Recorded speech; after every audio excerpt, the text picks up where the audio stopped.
Esse cara caiu do espaço na Terra e morreu de forma trágica. O que parece uma lenda inventada da internet realmente aconteceu. Os serviços secretos americanos captaram suas últimas palavras pelo rádio, enquanto a nave já estava completamente fora de controle há muito tempo. Fiquem até o final para ver as filmagens originais incríveis. Vamos lá.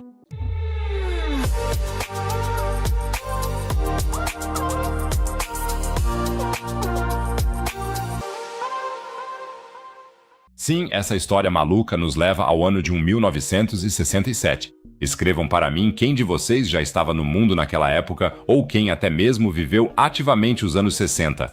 Estou curioso para saber qual é a média de idade por aqui. E se vocês se fascinam tanto quanto eu por essas histórias verdadeiras e insanas da história da exploração espacial, então deixem agora mesmo uma inscrição no canal. Não custa nada. Vocês nunca mais perderão um vídeo e me ajudarão imensamente a continuar meu trabalho. E quem já é inscrito apoia muito o vídeo com um joinha. 5.000 curtidas devem ser suficientes para apaziguar o algoritmo do YouTube. Obrigado, pessoal! Em 1967, a União Soviética celebrou o 50º aniversário da Revolução de Outubro e, como convém a um jubileu socialista, a exploração espacial deveria oferecer um presente adequado. O plano por trás disso era, digamos, ambicioso. 2 naves espaciais, Soyuz novinhas em folha, deveriam ser lançadas ao espaço, acoplar uma à outra em órbita e até mesmo trocar membros da tripulação. E isso com uma nave espacial que até então nunca tinha levado um ser humano ao espaço. O que poderia dar errado? A bordo da Soyuz 1, o experiente piloto de testes e cosmonauta Vladimir Komarov. Um dia depois, a Soyuz 2, com mais 3 cosmonautas, deveria seguir em frente, acoplar-se e, em seguida, 2 deles deveriam literalmente rastejar de uma nave para a outra durante uma caminhada espacial. Parece arriscado, e é mesmo, e muito, pois enquanto a máquina de propaganda soviética já preparava as manchetes, muitos engenheiros sabiam no segredo que aquela nave estava longe de estar pronta. Durante uma inspeção, os técnicos teriam encontrado nada menos que 203 falhas técnicas na cápsula da Soyuz, algumas delas com risco de vida. Foi redigido um memorando de 10 páginas listando todos os problemas, só que tinha um pequeno problema. Ninguém se atreveu a realmente apresentar esse memorando ao líder soviético Leonid Brezhnev. Dizem que os colegas de Komarov até tentaram convencê-lo a simplesmente recusar o voo. Mas Komarov sabia muito bem que se recusasse, seu grande amigo Yuri Gagarin, o primeiro homem no espaço e grande herói nacional da União Soviética, seria enviado no seu lugar. Gagarin, assim como o próprio Komarov, também sabia o quão perigoso aquele voo seria. Juntos, eles teriam tentado impedir todo o projeto, sem sucesso.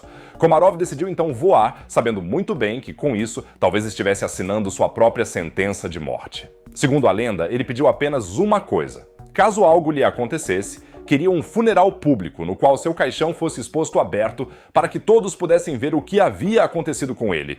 No dia da decolagem, 23 de abril de 1967, Gagarin teria insistido, contrariando o protocolo habitual, em usar seu próprio traje pressurizado só para poder ir até a rampa de lançamento. Talvez uma última tentativa desesperada de impedir a decolagem. Não adiantou nada. A Soyuz 1 decolou na hora marcada e Komarov realmente chegou à órbita terrestre. Mas a alegria durou pouco, pois logo depois de entrar na órbita, um dos 2 painéis solares não se abriu. O resultado, a cápsula de Komarov ficou com apenas metade da energia prevista e o painel preso ainda atrapalhou os sensores do sistema de controle de atitude. Komarov tentou de tudo, até mesmo sacudir a nave inteira com manobras bruscas, na esperança de que o painel acabasse se soltando.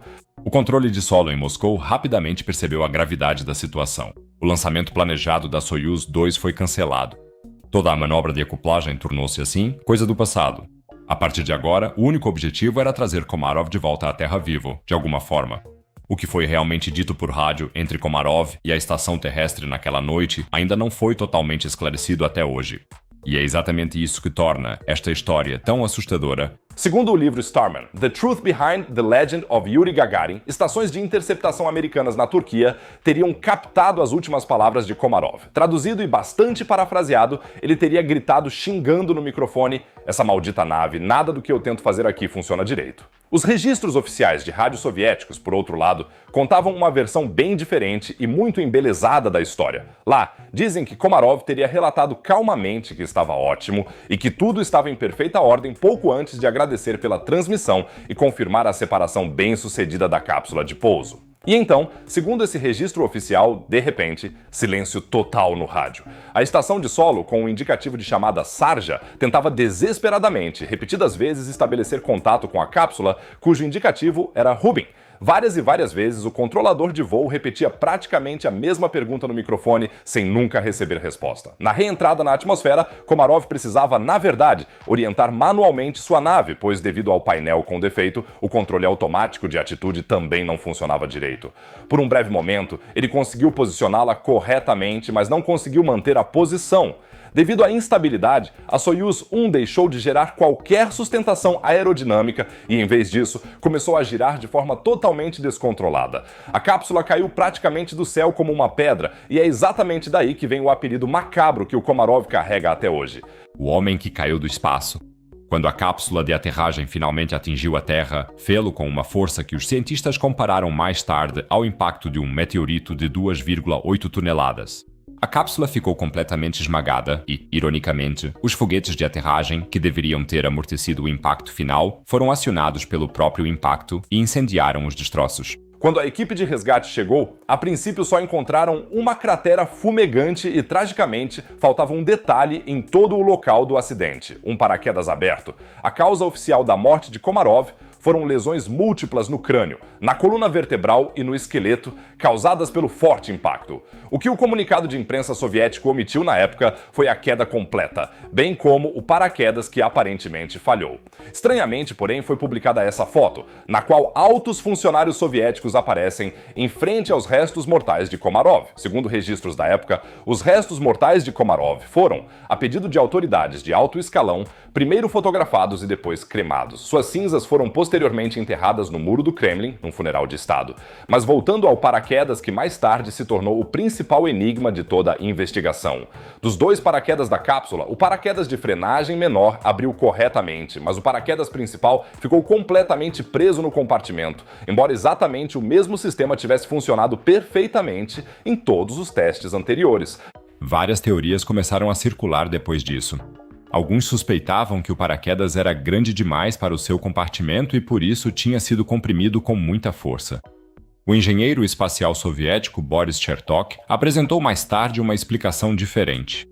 A cápsula teria sido revestida com uma camada protetora térmica pegajosa, que foi aplicada em uma autoclave fechada, ou seja, um recipiente de pressão hermeticamente fechado.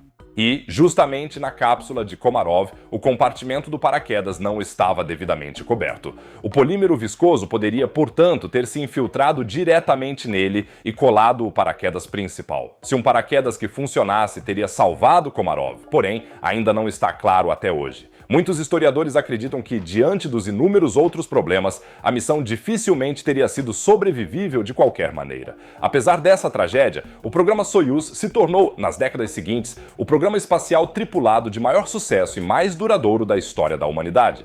Até hoje, quase 60 anos depois, cápsulas Soyuz modificadas levam cosmonautas ao espaço e de volta. As melhorias nos sistemas de paraquedas e nos materiais, no fim das contas, tudo isso remonta àquela lição amarga daquela noite de abril de 1967.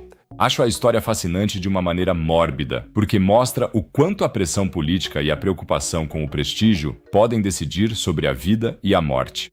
Um sistema no qual ninguém ousava repassar um aviso acabou custando a vida de uma pessoa que sabia exatamente o que a esperava, mas que, mesmo assim, embarcou para proteger um amigo.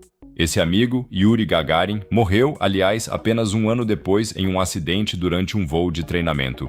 Até hoje, as circunstâncias exatas não foram esclarecidas e existem muitos rumores de que queriam eliminá-lo, já que ele era conhecido por ser uma voz crítica, especialmente após a morte evitável de seu bom amigo Vladimir Komarov. Naturalmente, não podemos conhecer ou avaliar os antecedentes exatos aqui e agora. Mas, seja tudo isso negligência grave ou intencional, isso mostra de forma impressionante por que sistemas autoritários e centralizados, como a União Soviética Socialista, não funcionam bem. Quando todo mundo tem medo das consequências que podem surgir, se os tomadores de decisão centrais forem confrontados com a verdade, prefere-se ficar calado e encobrir tudo. Isso, no fim das contas, custa vidas humanas. Outros exemplos extremos podem ser encontrados na China sob Mao ou no Camboja sob Pol Pot. Esse sistema político simplesmente não funciona. Às vezes tem-se a sensação de que alguns entre nós, infelizmente, esqueceram-se disso hoje em dia, mas não quero tornar-me demasiado político aqui. Para mais histórias espaciais fascinantes, não se esqueçam de me seguir aqui no canal agora e pensem no polegar para cima para que possamos bater os 5.000 gostos. Viajemos agora dos anos 60 para os anos 40 do século passado.